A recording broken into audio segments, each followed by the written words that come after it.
A 56-year-old man allegedly killed his 32-year-old live-in partner and later chopped her body into more than 20 pieces using two cutters in order to destroy evidence. This was in Mumbai's Mira Road area, and this is very similar to that ghastly Shraddha Walkar murder in Delhi. Now, decomposing body parts carried out of the home in plastic bags and bed sheets brought back memories of the Shraddha Walkar murder case. The police arrested the man Manoj Sahni for killing his live-in partner and chopping up her corpse. The victim, identified as a 36-year-old Saraswati Vaidya, was found in her apartment on the 7th floor of the residential building late Wednesday.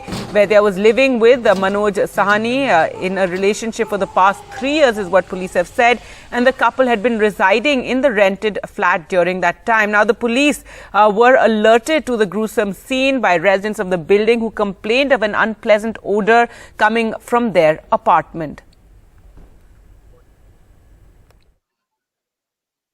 Gita Akashdeep society में एक new information आई थी कि घर से बदबू आ रही है, तो मौके पे पुलिस ने आके यहाँ पे दरवाज़ा खोला तो एक लाश मिली है जिसमें उसके पीसेस किए गए मिले हैं। इसमें जो लिव इन रिलेशन में कपल था जो कि बंदा है मनोज साहनी करके और उसकी वाइफ थी सरस्वती वैद्य करके।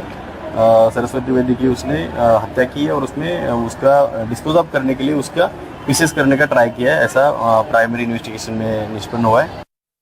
मुंबई से सटे मीरा रोड में श्रद्धा वालकर जैसा जघन हत्याकांड सामने आया है, जिसमें कि मीरा रोड की गीता नगर सोसाइटी में ये एक फ्लैट है 704।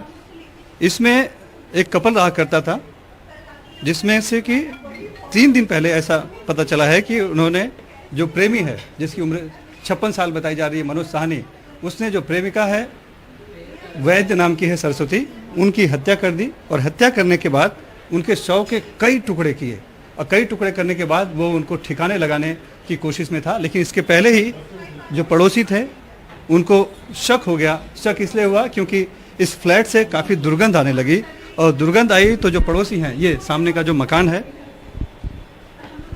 इन्होंने सोसाइटी को सूचित किया और उसके बाद जब पुलिस आई और ये फ्लैट जब खोल कर देखा गया तो सभी के होश उड़ गए।